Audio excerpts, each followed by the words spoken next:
Aunque yo quisiera ser de otro país, de otra parte, ¿quién iba a ahogarme la voz de mis mares? ¿Quién iba a ahogármela, ahogarme? Poder cantar este árbol, estas tierras, este aire. Podré cantar este aire. Hasta morir yo podría en otra parte, cantando yo en otra parte. Pero mi voz seguiría la de mis mares, siendo la de mis dos mares. ¿Quién iba a ahogármela, ahogarme?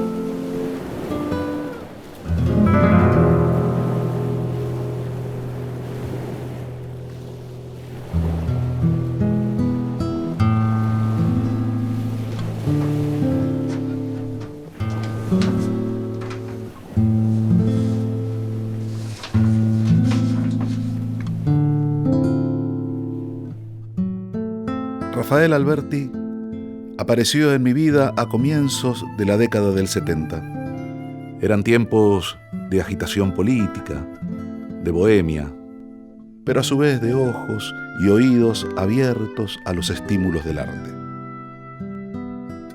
Fue por entonces que en Rosario, en una casa de estudiantes, llegó a mis manos un libro de poemas, baladas y canciones del Paraná. Aquellos versos me atraparon, eran simples y profundos a la vez. Estaban llenos de imágenes, hablaban de un paisaje que me resultaba familiar y encerraban una nostalgia conmovedora. Su autor, un poeta español del cual conocía algunos episodios de su vida, pero casi nada de su obra. Había oído hablar de su participación en la Guerra Civil Española y también de su amistad con Federico García Lorca y los Pablos Neruda y Picasso. Pero nada más. Su largo exilio argentino lo conocería tiempo después y estaba por entonces muy lejos de sospechar que algún día mi destino se entrecruzaría con el suyo. Pero con la libertad y el entusiasmo propios de mi juventud, en aquella casa de estudiantes comencé a musicalizar aquellos poemas sin ninguna pretensión de obra.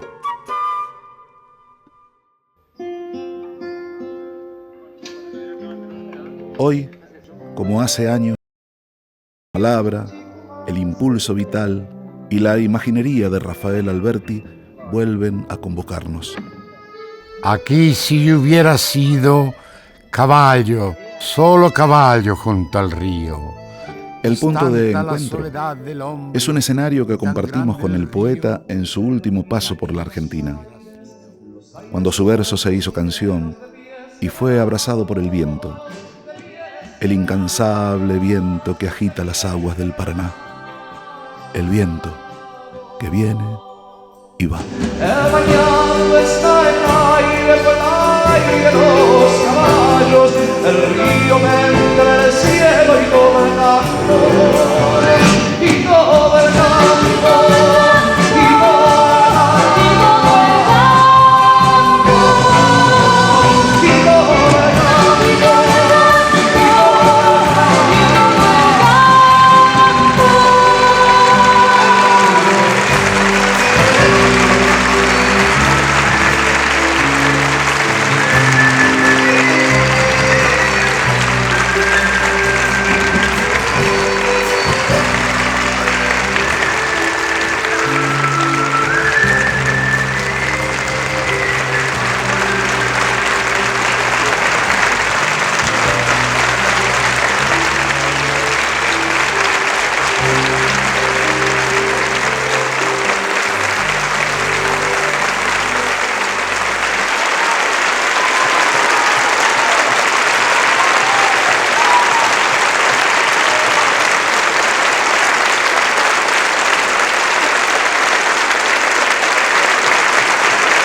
El aplauso del público argentino para el último de los grandes poetas vivos del siglo, Rafael Alberti.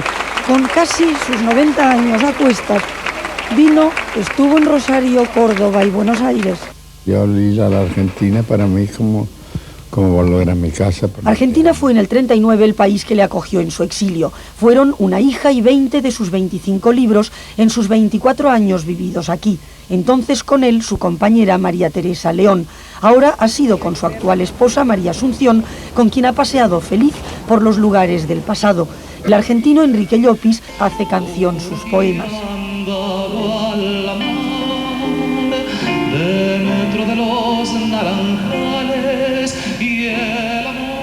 Estos conciertos de poesía, como el poeta gusta llamarlos, ilusionan a este último representante de la generación del 27, a quien acosan los admiradores como si de estrella de rock se tratase, y ha sido su libro Baladas y canciones del Paraná la inspiración de este espectáculo.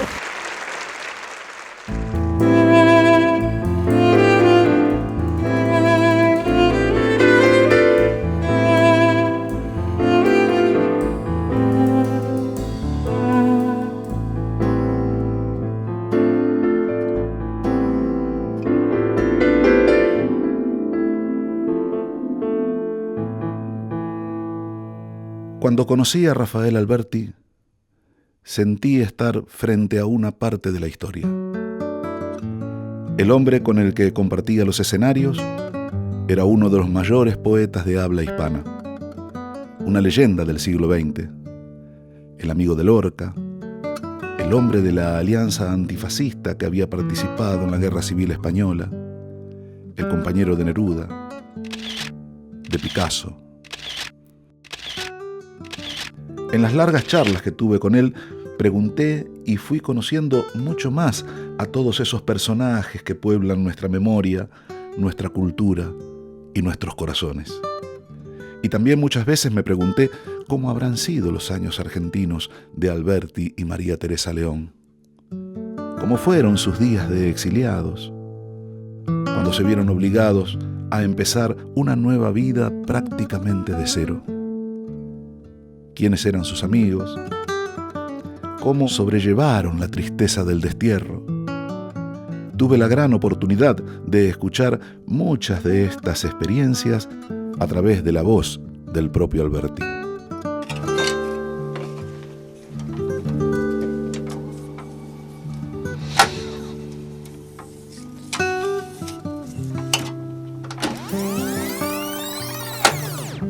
He sentido mucho América, muchísimo. Yo he estado 24 años en la Argentina, así que imagínate si yo conozco la Argentina, si yo me sentiré de allá. Aquí, a este puerto de Buenos Aires, llegaron el 2 de marzo de 1940 Rafael Alberti y María Teresa León.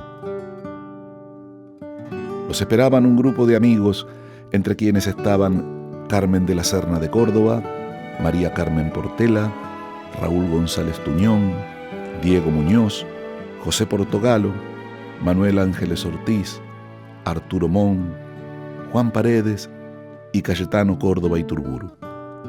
Esta primera fotografía que les tomaron al desembarcar da testimonio de aquellos nombres. Aquí comenzaron su exilio argentino que durará 24 años. Pero esta historia comienza mucho antes, del otro lado del Atlántico. El 18 de julio de 1936, un acontecimiento histórico hace que la vida del poeta tome un nuevo rumbo. Ese día marca el comienzo de un conflicto sangriento, la Guerra Civil Española. Por entonces, Alberti ya era un poeta reconocido. Con su primer libro, Marinero en Tierra, había ganado en 1924 el Premio Nacional de Literatura. Ese fue el espaldarazo que lo confirmó en el camino de las letras y que lo llevó a escribir tenazmente cada día de su larga vida. El jurado de aquel Premio Nacional estaba integrado por Antonio Machado, Ramón Menéndez Pidal, Carlos Arniches, José Moreno Villa y Gabriel Miró.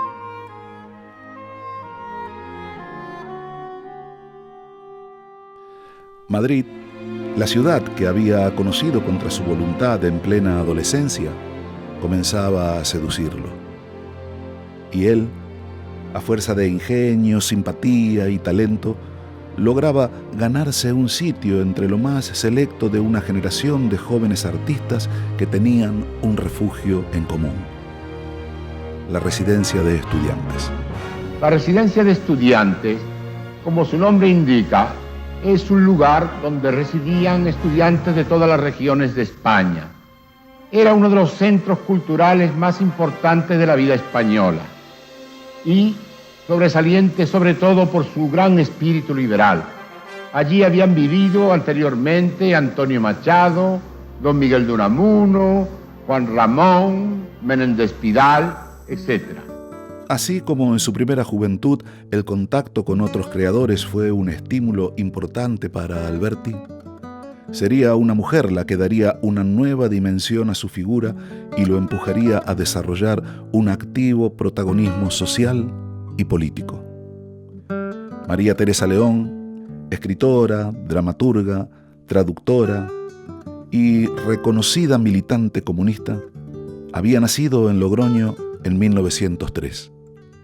María Teresa estimuló en la vida del poeta una veta en relación a su compromiso político que, si bien ya se había manifestado anteriormente, tomará un cariz definitivo al compartir con ella creación, amor y militancia.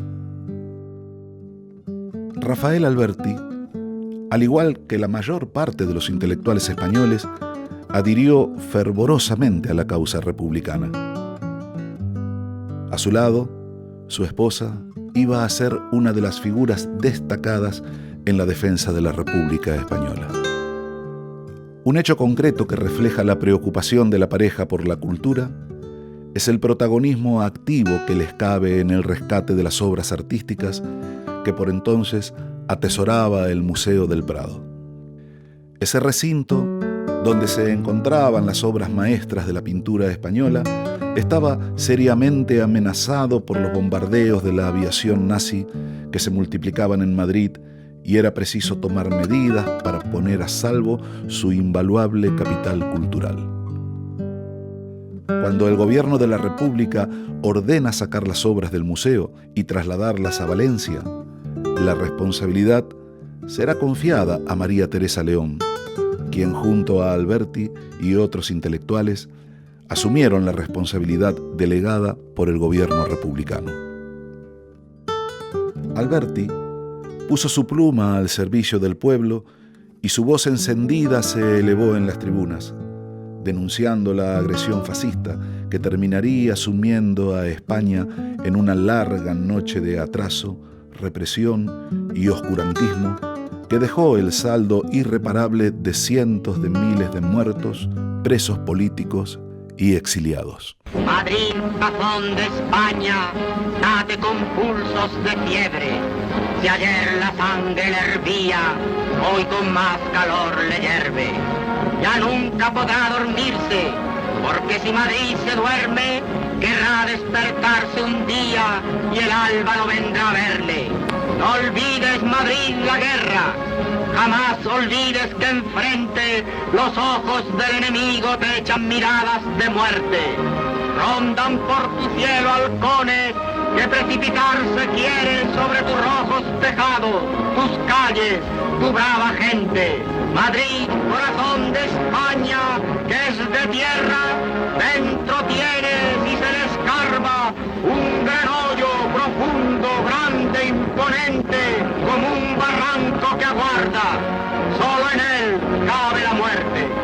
El comienzo y el fin de la guerra traerán aparejado en el plano intelectual dos de las muertes más lloradas. El 19 de agosto de 1936, en Granada, es asesinado Federico García Lorca. El 22 de febrero de 1939, muere en Francia Antonio Machado. Y 3 años más tarde, la poesía llora a otro enorme poeta. En la cárcel de Alicante, el 28 de marzo de 1942, muere Miguel Hernández. Yo conocí a Federico García Lorca en la residencia de estudiantes de Madrid. Y lo conocí una tarde de otoño de 1924. Me lo presentó un pintor joven que acababa de hacer una exposición, Gregorio Prieto. Y allí llegó Federico en el año 1919 para estudiar filosofía y letras y también la carrera de Derecho, cosa que la llevó muy lentamente en su vida porque no le interesaba gran cosa, pero en fin, al final parece ser que la terminó. Cuando la suerte de los republicanos estuvo echada, la pareja debió refugiarse en Francia para salvar sus vidas. En su exilio parisino, ayudados por Pablo Picasso, comienzan a trabajar en Radio Francia. Allí el poeta escribirá unos versos que con el tiempo se convertirán en uno de sus poemas más conocidos, Se equivocó la paloma. Estos versos, musicalizados en la Argentina por Carlos Guastavino, se convirtieron en una canción que sería cantada en todo el mundo. Se equivocó la paloma, se equivocaba. Por ir al norte fue al sur, creyó que el trigo era agua, se equivocaba. Creyó que el mar era el cielo, que la noche, la mañana se equivocaba,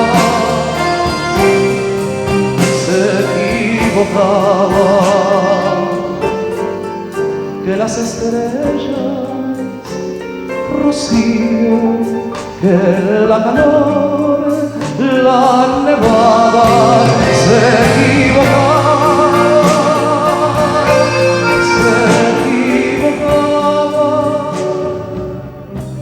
que tu falda era tu blusa, que tu corazón su casa, se equivocaba, se equivocaba. Ella se durmió en la orilla, tú en la cumbre de una rama. Tal vez premonitoria, aquella canción fue una metáfora en la vida de Alberti. Porque en 1940, al declararle Alemania la guerra a Francia, el poeta desplegó sus alas y emigró junto a su mujer hacia el sur de América.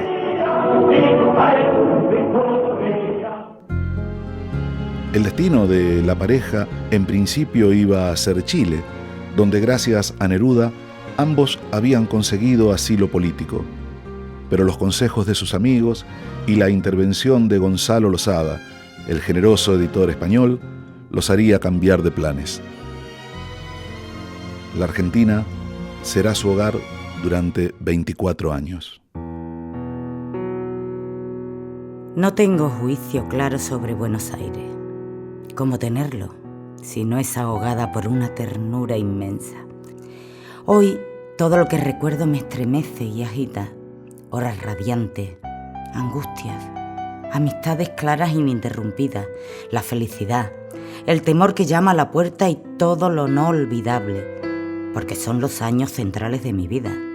Alabada seas, ciudad hermosa de América, por habernos resucitado. América, una promesa de vida nueva, fue nido, fue patria y sería también testigo de una obra singular, la única que un poeta de la generación del 27 dedicó íntegramente a un paisaje americano, baladas y canciones del Paraná.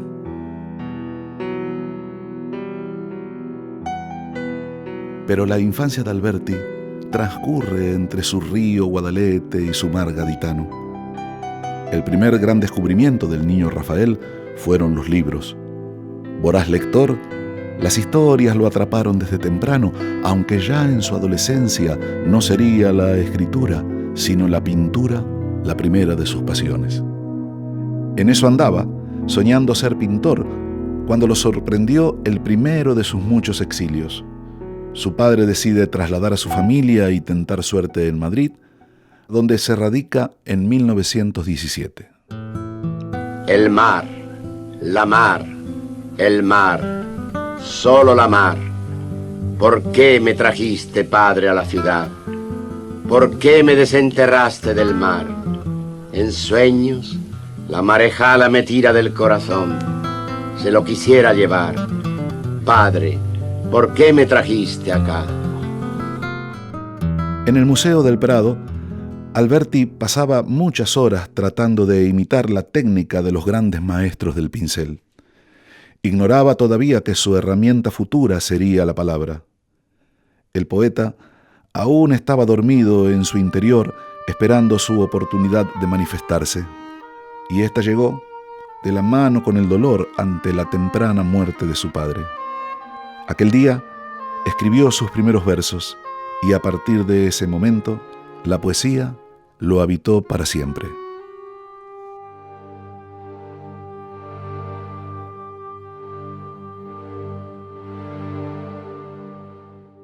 El 2 de marzo de 1940, Rafael Alberti y María Teresa León llegaron al puerto de Buenos Aires. Buenos Aires, qué ciudad, como París, maravillosa. Con los ríos aquellos, con el Tigre, todo aquello. Yo llegué cuando vivía todavía Oliverio Girón. Se portó conmigo muy bien. Pero qué bonita la Argentina, Gonzalo Losada le ofreció a Alberti la publicación del libro Entre el clavel y la espada, que el poeta había terminado durante su travesía por el Atlántico. Con el tiempo, Losada terminaría editando la mayor parte de la obra de Alberti y también muchos títulos de María Teresa León. Yo tenía allí un editor que no había en España, que era Gonzalo Losada, que ese era el alma de todo, el que nos publicaba todo y era español. Era de un empleado que tenía la Casa Calpe, que se hizo argentino y del empleo pasó a tener la propiedad de la... No, un hombre de mucho talento. Hombre, era encantador, además era un grandísimo amigo. Yo publiqué allí no sé cuántos libros, lo menos 15 o 20, todos, hasta los poemas escénicos, todos los publiqué allá.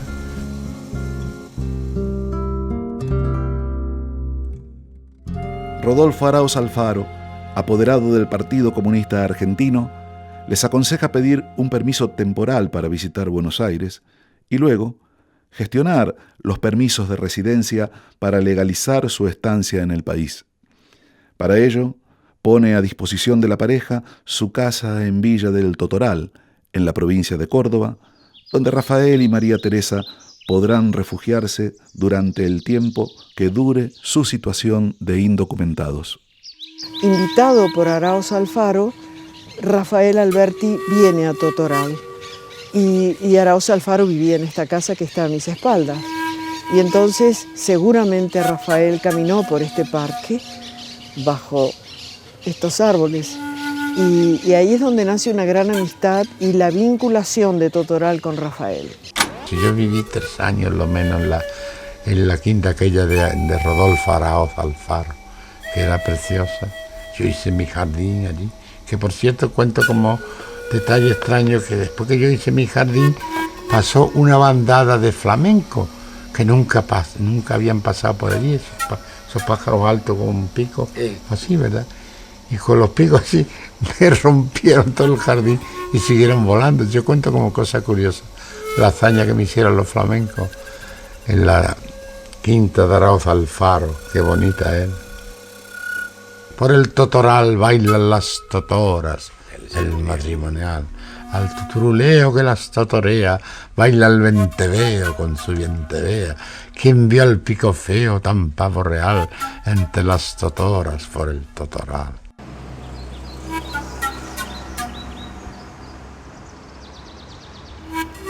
En Villa del Totoral, el sereno pueblo del norte cordobés, con sus casas antiguas en calles de tierra, Alberti completa su obra Entre el clavel y la espada, escribe el libro de los álamos y los sauces que dedicará a Antonio Machado y culmina su pieza teatral El trébol florido, que había comenzado a elaborar en Ibiza cuando junto a María Teresa los sorprende en la isla el comienzo de la Guerra Civil. Yo viví en la avenida que yo puse con un puñal en el árbol, puse Avenida de Antonio Machado, Y en aquella avenida venía a jugar, que era un chico todavía, el Che Guevara. El Che Guevara. Che Guevara venía con 10 años allí a jugar con unos chicos españoles que se llamaban Rusiñol. En Totoral conocen a Deodoro Roca, el líder de la reforma universitaria de 1918, quien será el responsable de organizar y presentar la primera conferencia de Alberti en la Argentina. La misma tuvo lugar en el Teatro Rivera Indarte de la ciudad de Córdoba el 4 de junio de 1940 y se tituló Federico García Lorca, poeta y amigo. Acá había una especie de comité por la libertad de los pueblos, presidido por Deodoro, entre otros amigos que tenían el mismo pensamiento. Debajo de la casa de Deodoro, en pleno centro de la ciudad de Córdoba, había un sótano que Deodoro había arreglado como para estudio de su propia profesión, y biblioteca y sala de estar, y era tradición en Córdoba las reuniones que se hacían en ese sótano de intelectuales y políticos de la época. Ahí va a parar Rafael Alberti.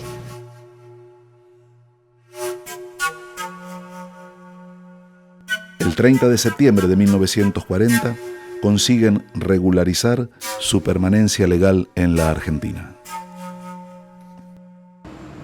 El Partido Comunista, que por entonces poseía una infraestructura de vastos alcances, junto al rigor organizativo que siempre lo ha caracterizado, les brindó una importante cobertura en sus diferentes órganos de difusión, participación en eventos culturales y viajes a distintos países, entre otros apoyos concretos. Vivimos desterrados de verdad, pero asimilados a las tierras donde estábamos. He estado tantos años, ¿verdad?, que realmente supe mezclar muy bien mis tierras andaluzas con aquello. Pensar que yo hacía mis poemas de Cádiz en la Argentina. A los pocos días de llegar a Buenos Aires y aún indocumentado, Alberti firmará libros en la librería Anaconda de la calle Corrientes. Ese será el comienzo de una intensa labor que lo llevará a dictar conferencias y recitales por todo el país, así como también en el Uruguay. En el Colegio Libre de Estudios Superiores de Buenos Aires, dictará una conferencia titulada Una generación de poetas españoles. Allí dirá: nuestra primera juventud allí quedó, dejó sus experiencias, sus hallazgos, sus equivocaciones, y vamos a comenzar nuestra segunda etapa, a continuar el camino.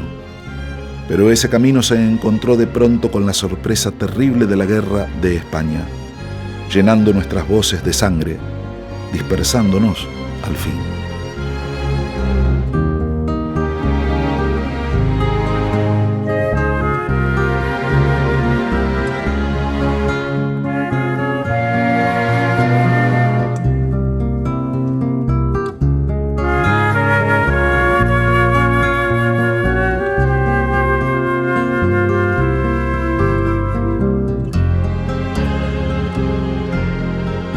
El 17 de octubre de 1940, Rafael y María Teresa llegaron por primera vez al Uruguay, país que desde el primer momento también fue solidario y generoso con ellos.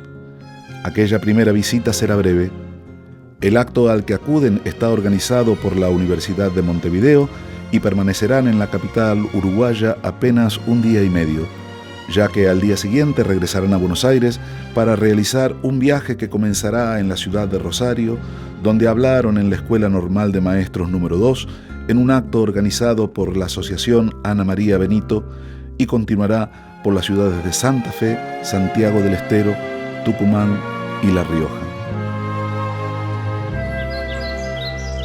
Cuando regresaron a Villa del Totoral, comenzaron a ponerse al día con la correspondencia que mantenían como un ejercicio permanente con su extenso círculo de amistades, y especialmente en aquel periodo, con sus nuevos amigos uruguayos.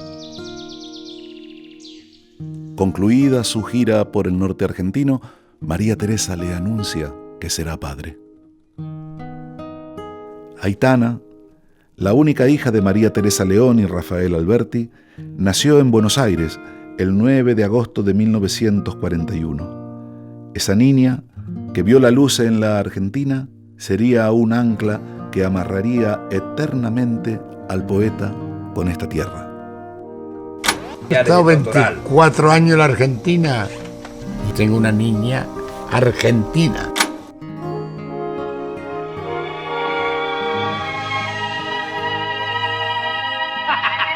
Ese año está marcado por el inicio en el país de una serie de prohibiciones y censuras en el campo de la cultura.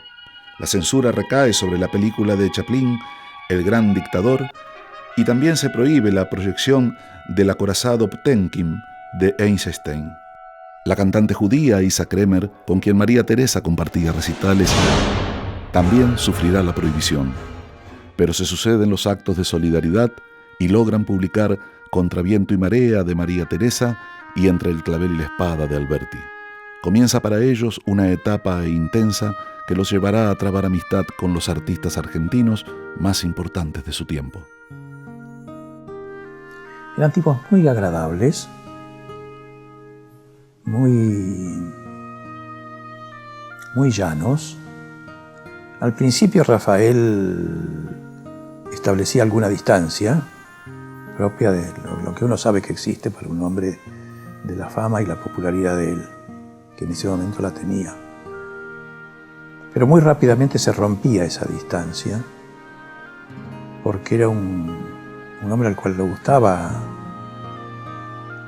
la sociabilidad, le gustaba hablar. Era muy divertido, era muy locuaz, se prendía en bromas, hacía bromas, y era un tipo muy afectuoso. María Teresa tenía un rol distinto. María Teresa tenía el rol del eje de la vida cotidiana. Los dos eran tipos muy llanos, muy accesibles, simpáticos. Un matrimonio lleno de gracia, lleno de encanto y de seducción y de capacidad de diálogo, ¿no? Rafael era un hombre muy especial, ¿no? Un hombre muy ampuloso, que vestía muy originalmente. Ya su físico era grande, María Teresa vestía muy original. Eran un matrimonio que cuando estaban juntos era muy vistoso y les gustaba mucho hablar y contar cosas, y con el acento español y con todas las historias que ellos realmente podían contar. Era muy atractivo escucharlos. María Teresa y Rafael continúan trabajando juntos o separados en distintos proyectos y actividades.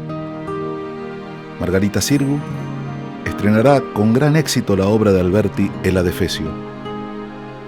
Convocada por el director Luis Zaslavsky, María Teresa trabajará en la adaptación cinematográfica de la obra Los ojos más bellos del mundo, y tiempo después, junto con Alberti, escribirán el guión de La Dama Duende, película dirigida también por Zaslavsky, que protagonizaron Delia Garcés y Enrique Álvarez Diosdado. Esta cinta, estrenada en Buenos Aires el 17 de mayo de 1945, estuvo prohibida en España, donde recién pudo verse en los años 80. Elenco y equipo técnico estaba conformado por exiliados españoles. Entre ellos, el escenógrafo y dibujante Gori Muñoz, quien diseñó y realizó el vestuario y la escenografía. En agosto de 1945, Alberti, el gran laudista Paco Aguilar y el pianista Donato Colacelli visitaron a Manuel de Falla en su casa de Altagracia para hacerle escuchar al maestro la cantata Invitación a un viaje sonoro, obra que estaban representando en distintos teatros del país. Ese año se produce la gran movilización obrera del 17 de octubre, mediante la cual los trabajadores exigieron la liberación del entonces coronel Perón, quien había sido encarcelado por el ala más reaccionaria del ejército argentino. Los militares se vieron obligados a llamar a elecciones, y en febrero de 1946 Perón triunfa y comienza en la Argentina una etapa de cambios y transformaciones. ¡Magnífica victoria del 24 de febrero! Alberti y María Teresa continúan con sus ayudas solidarias al pueblo español y participan en un nuevo acto en el Estadio Luna Park. La convocatoria fue suscripta por Jorge Luis Borges, Atahualpa Yupanqui, Alfredo Varela y Lucas de Mare, entre otros. Alberti, con un permiso especial de la policía argentina, realiza su primera visita a Chile, invitado por Neruda para dar conferencias y recitales. María Teresa trabaja mientras tanto en el guión de la película El gran amor de Becker. La indignación vivida por los exiliados españoles frente al acercamiento y los acuerdos políticos que se producían entre la Argentina y España fue el detonante de un gran acontecimiento cultural en Buenos Aires, la fiesta de la poesía. En 1947 llegan al país los poetas Nicolás Guillén, León Felipe y Pablo Neruda, figuras destacadas de la poesía mundial que compartirán con sus pares argentinos y españoles exiliados un recital que tendrá lugar el 27 de julio y se realizará en la sede de la Federación de Sociedades Gallegas de Buenos Aires bajo el lema La poesía al servicio de la verdad. Franco tomó cartas directas en el asunto y ordenó a sus diplomáticos en Buenos Aires gestionara ante el gobierno argentino la prohibición del acto. El dictador era consciente de la repercusión internacional que él mismo alcanzaría con la presencia de tamañas figuras. Pero las gestiones y la gran adhesión y movilización de los intelectuales argentinos hicieron que él mismo fuera autorizado. Los exiliados habían logrado juntar un elenco irrepetible que pondrían sus voces al servicio de la resistencia española en un acto cultural sin precedentes. Después de estos episodios, llega para Alberti una época de reflexión, de melancolía, de regreso a las fuentes, de regreso a la pintura, su primera forma de expresión. A la obra marítima es del 54, Así que yo me dijeron que Cádiz celebraba el trimilenario. Sí. Como yo era muy patriota gaditano, como Cádiz tiene su historia escrita, no de fantasía, de muchos siglos, ¿verdad? De 2 o 3 siglos, escrita. En el año 54 se celebraba el trimilenario de Cádiz y yo hice una serie de dibujos y de canciones, obra marítima que se dice, y les puse en Buenos Aires, en aquella librería de aquel francés que había, no me acuerdo cómo se llamaba, cerca de Florida, pero una exposición de cuadros bien hechos, no eran apuntes ni eran nada, ¿verdad? Y yo fui cuando escribí el poema de Teletusa, ven Teletusa, romana de Cádiz, ven a bailar bajo el sol marinero. Todo eso, hice un homenaje a Cádiz que se llama Hora, que se dice no marítima, sino Hora marítima. En aquellos años de melancolía y regreso a las fuentes, Alberti encuentra un refugio vital en las barrancas del Paraná. La casa que habitaron estaba en las afueras del pueblo, hasta allí no llegaba la luz eléctrica y como en todo pueblo existían historias curiosas, pocos comentadas algunas y otras que casi ni se mencionaban. San Pedro guarda mucha similitud con las de los pueblitos españoles, con callecitas angostas en aquel entonces, que se mantuvieron en el tiempo, que los españoles le dieron el sistema de damero, pero que no funcionó como ellos querían, y imitaron lo que era España. Por eso que cuando Alberti llegó, es muy probable que le haya gustado eso y los paisajes del Paraná. En aquellas barrancas sanpedranas se encontraba la casa de Francisco Muñoz Aspiri, anfitrión de los Alberti y reconocido periodista, guionista de radio y dramaturgo. Era la época en que ya desaparecían los carruajes tirados a caballo y todo eso. y quedaban como una muestra algunos sulkis que él supo aprovechar para venir al pueblo. Yo iba en un sulky hasta donde estaba una casa que se llamaba la Quinta del Mayor Loco, que era un mayor del ejército que se había vuelto loco y que había cometido un crimen en la puerta de aquella casa. Y entonces yo tenía mi perro que se llamaba Lamuki, y cuando Lamuki miraba al arco vacío de la puerta aquella, se ponía a ladrar como una desesperada. La Quinta del Mayor Loco era nuestro mirador sobre América. No basta tomar mate para sentirse hijo del árbol, de la barranca, amigo de la isla. Nosotros lo fuimos. Entramos en la vida de las hojas, del río aquel que nos huía, quedándose tan quieto, ocre y parado. Don Rafael, ¿le gustaría ver una carrera de potros? Y allá iba Rafael con el gallego de la quinta de enfrente, aquel buen hombre que nos decía diariamente: vengan, vengan, llévense las naranjas que necesiten. Tengo 5000 plantas. Y se miraba a las manos y se las estrujaba de gusto, levantándolas luego hacia el sol de América. 5000 plantas. Íbamos aprendiendo a querer aquel paisaje.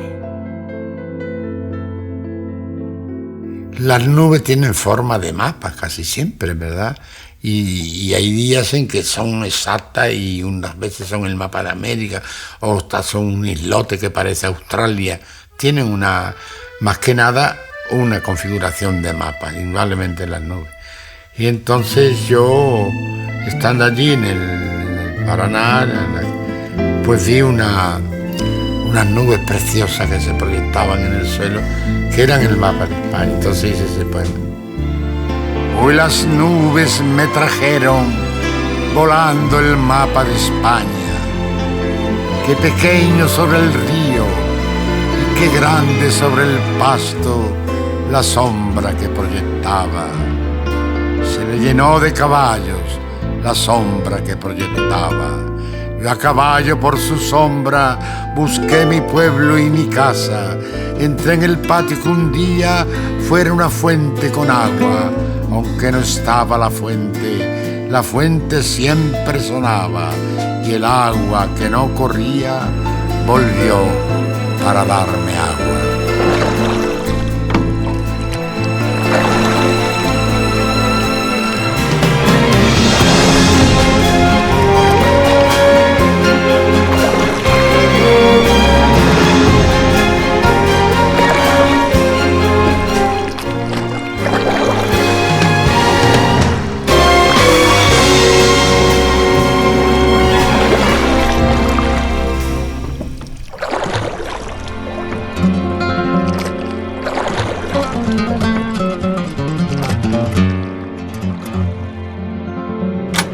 Rafael, ¿por qué no nos recuerdas cómo fue esto del andaluz del otro lado del río? ¿Cómo lo viste por primera vez? Bueno, esto es que yo estaba en las barrancas del Paraná y yo veía siempre a una persona que yo pregunté a unos gauchos que había allí, unos gauchos que eran irlandeses además, argentinos pero de origen irlandés, y le pregunté: ¿ustedes saben quién será aquella persona que vive del otro lado del río y que cuando llueve y cuando se desmanda el río, él toma un caballo que tiene y desaparece no sé dónde? Porque detrás yo sé que ese río es enorme cuando se desboca, ¿verdad? Dice: pues no sabemos, sabemos que debe ser un andaluz de una guerra que hubo en España, ¿verdad?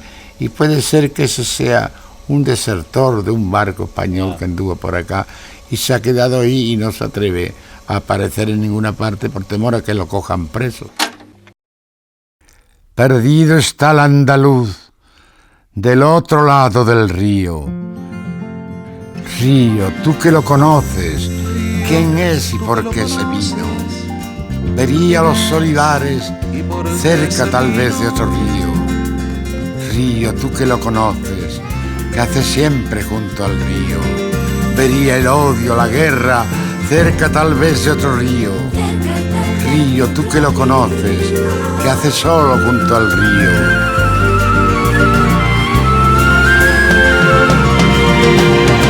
Soledad de un andaluz del otro lado del río. Cara, solo ese andaluz. Soledad de un andaluz del otro lado del río. Cara, solo ese andaluz del otro lado del río.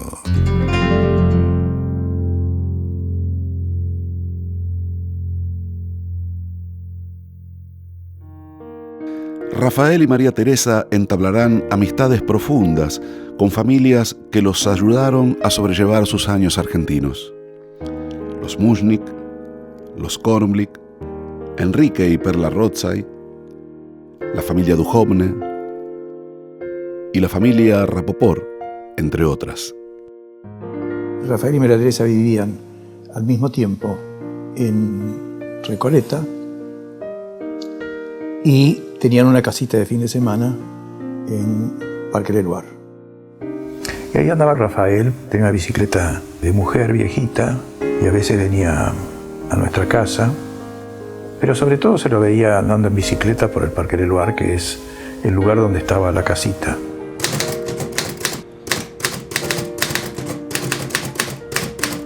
Era una casa muy sencilla, muy linda, muy agradable, rodeado de muchos árboles, y allí pasaba Rafael fines de semana largos, que a veces se quedaba una semana, escribía bastante.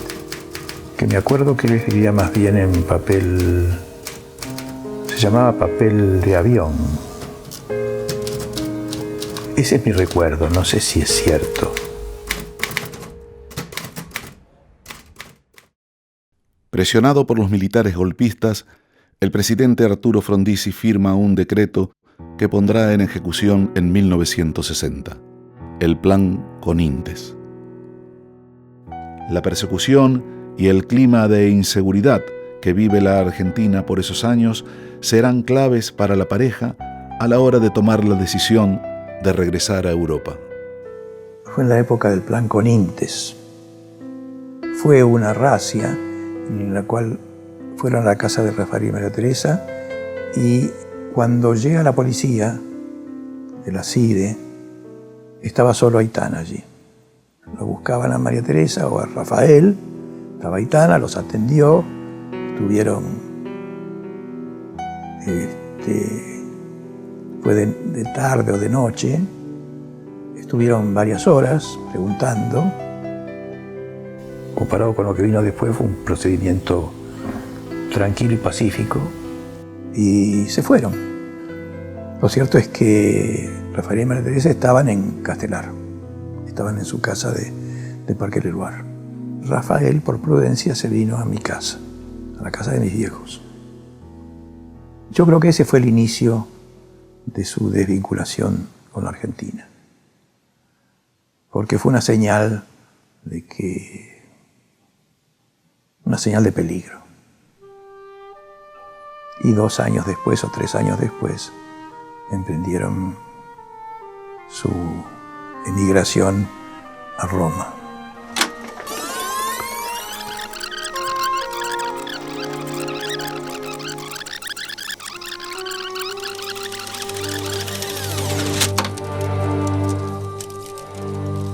Cuando María Teresa León y Rafael Alberti partieron hacia Europa, las pertenencias que se llevaron eran escasas ante la magnitud de todo lo que nos dejaron.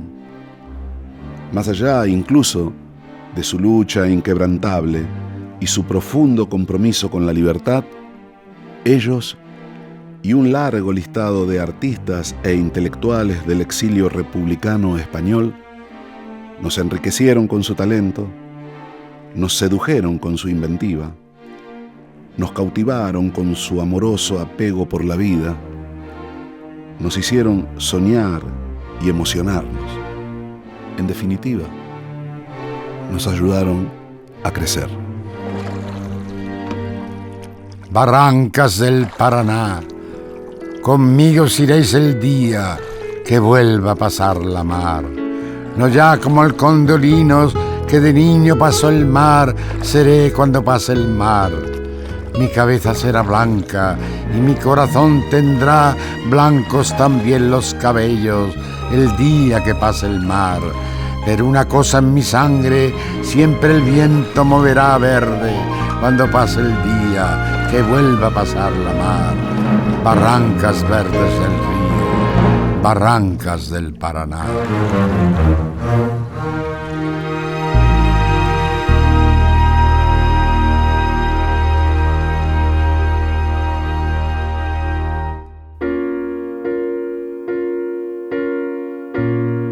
Os llevaré retratados en mis ojos, en el claro de mis ojos.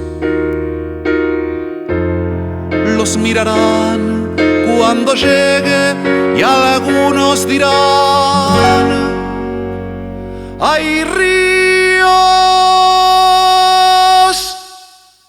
y caballos en tus ojos.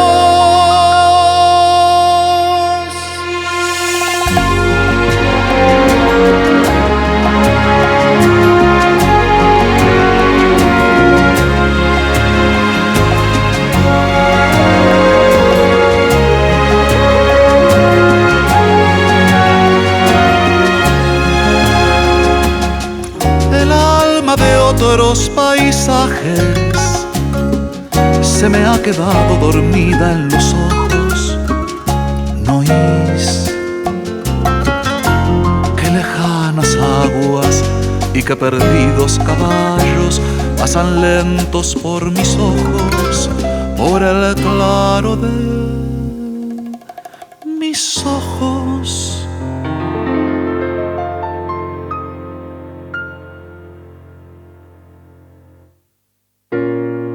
Os llevaré retratados en mis ojos,